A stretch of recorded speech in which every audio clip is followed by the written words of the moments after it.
दोस्तों, आज की इस वीडियो में मैं आपको विश्व के कुछ प्रमुख रेगिस्तानों या मरुस्थलों के बारे में बताऊंगा जिनके बारे में हर एक एग्जाम्स में पूछ लिया जाता है। ऑब्जेक्टिव्स बन जाते हैं, तो ये चीज़ याद करना ज़रूरी है।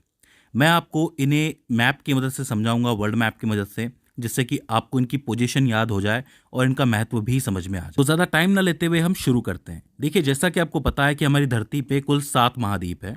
एशिया है, यूरोप है, अफ्रीका है, ऑस्ट्रेलिया है, साउथ अमेरिका है, नॉर्थ अमेरिका है और साथ ही अंटार्कटिका भी है। मैं आपको बता दूं कि इन सभी महाद्वीपों में 6 ऐसे रेगिस्तान हैं या फिर मरुस्थल हैं जो बहुत ज़्यादा इंपॉर्टेंट है और उन्हीं से सवाल उठते हैं। अब देखो, अगर हमें रेगिस्तान याद करने हैं तो हम इसको सिंपल से सिंपल तरीके से याद कर सकते हैं। हम क्या करेंगे कि महाद्वीपों के हिसाब से इसको बांटेंगे कि कौन से महाद्वीप में कौन सा रेगिस्तान महत्वपूर्ण है। अब देखो, हम बात एशिया से शुरू करते हैं, अपने घर से शुरू करते हैं, क्योंकि चैरिटी बिगिंस एट होम। क्योंकि मुझे लगता है कि जितने भी लोग ये वीडियो देख रहे हैं वो सब एशिया से ही होंगे।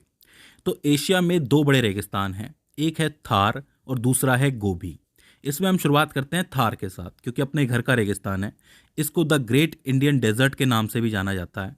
ये उत्तरी पश्चिमी भारत, यानी कि ये वाला, और साथ ही पूर्वी पाकिस्तान, दोनों को समझ लेना। उत्तरी पश्चिमी भारत और पूर्वी पाकिस्तान के अंदर फैला हुआ है।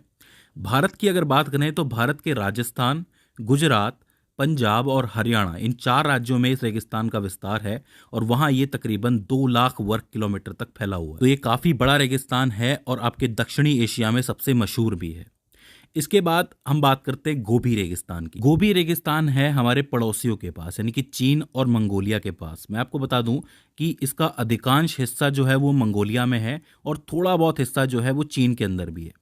मंगोलिया से आपको चंगेज़ खान का नाम याद आ गया होगा, वहीं से आया था वो। तो ये मंगोलिया वाला इंपॉर्टेंट हो जाता है। इसकी खास बात यह है इस रेगिस्तान की कि ये दुनिया का सबसे ठंडा रेगिस्तान। इसका तापमान 0 से -40 डिग्री सेल्सियस तक चला जाता है। जी हाँ, ये वाला जो रेगिस्तान है अपने ठंडे होने की वजह से बहुत ज़्यादा मशहूर है। इसलिए पूछा जाता है कि दुनिया का सबसे ठंडा रेगिस्तान कौन सा है, तो आप गोबी रेगिस्तान लिखोगे। तो ये 2 रेगिस्तान हो जाते हैं जो एशिया महाद्वीप में फेमस हैं। एशिया से हम आगे बढ़ेंगे तो यूरोप आता है। यूरोप के अंदर कोई रेगिस्तान खास है नहीं, यानी कि छुट्टी, उसको याद करने की जरूरत नहीं है। इसके बाद हम चलते हैं अफ्रीका की तरफ। जी हाँ, सबसे इंपॉर्टेंट चीज आ जाती है अफ्रीका। अफ्रीका में सबसे पहले हम बात करेंगे सहारा रेगिस्तान की। जी हाँ, जिसका सबको इंतजार रहता है। सहारा रेगिस्तान दुनिया का सबसे बड़ा रेगिस्तान है। इसका जो टोटल एरिया है वो 92 लाख किलोमीटर की दूरी तक फैला हुआ है। यानी कि अगर आप चीन और अमेरिका को मिला लोगे ना तो उसके एरिया के बराबर ये फैला हुआ है। इसमें बहुत सारे देश मिलेंगे आपको, जैसे आपका माली हो गया, मोरक्को हो गया, अल्जीरिया हो गया, ट्यूनीशिया हो गया, लीबिया, नाइजर, चाड, सूडान, मिस्र, ऐसे बहुत सारे देश हैं जिसमें इस रेगिस्तान का विस्तार है। मतलब एक ही रेगिस्तान इतने सारे देशों के अंदर फैला हुआ है। तो ये अफ्रीका महाद्वीप का सबसे इंपॉर्टेंट रेगिस्तान हो जाता है। मैं कहता हूँ पूरी दुनिया का सबसे इंपॉर्टेंट रेगिस्तान हो जाता है।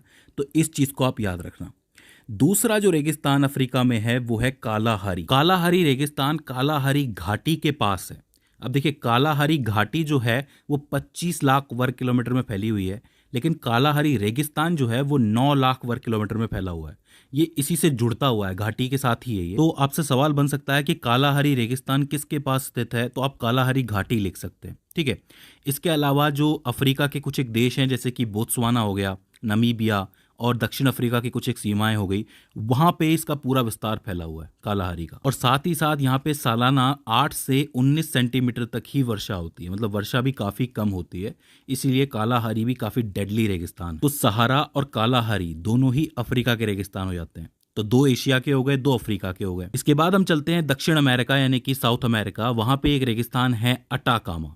अटाकामा एक तटीय रेगिस्तान के रूप में जाना जाता है।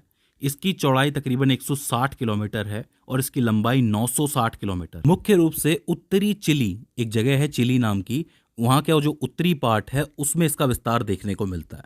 अच्छा, इसकी खास बात यह है कि ये अपनी लवणीय चट्टानों की अधिकता की वजह से बहुत फेमस है। मतलब यहाँ पे लवणीय चट्टानें बहुत पाई जाती हैं, बहुत ज़्यादा अधिकता है, तो इस वजह से ये जाना जाता है। पूछा जा सकता है कि लवणीय चट्टानों के लिए कौन सा रेगिस्तान मशहूर है, तो आप अटाकामा लिख सकते हो। ठीक है। तो 2 एशिया के हो गए, 2 अफ्रीका के हो गए, एक दक्षिण अमेरिका का हो गया। अब लास्ट में एक बचता है द ग्रेट विक्टोरिया, और वो कहाँ पे है? ऑस्ट्रेलिया के अंदर है। इसका विस्तार आपको पश्चिमी ऑस्ट्रेलिया से दक्षिणी पूर्वी ऑस्ट्रेलिया तक देखने को मिलता है, जहाँ पे ये 700 किलोमीटर तक फैला हुआ है और इसकी औसत ऊंचाई 230 मीटर तक है। इसके बारे में फेमस ये है कि यहाँ पे आक्रामक प्रजातियाँ रहती हैं जिनका खतरा बना रहता है। ठीक है, सांप वगैरह, बिच्छू वगैरह, ऐसी कई तरीके की प्रजातियाँ वहाँ पे होती हैं जो आक्रामक होती हैं। तो ये रेगिस्तान इसके लिए मशहूर है। तो ये आपके 6 रेगिस्तान हो जाते हैं जिनको आप महाद्वीपों के आधार पर बांटकर याद कर सकते हो। दोस्तों, मुझे उम्मीद है कि सिंपल सी चीज़ें आपको याद हो गई होंगी। अगर इसके बाद भी इसके अंदर आपको कोई क्वेरी आती है, कोई दिक्कत आती है, तो आप हमें कमेंट सेक्शन में बता सकते हैं। तो दोस्तों, आज की इस वीडियो के अंदर बस इतना ही।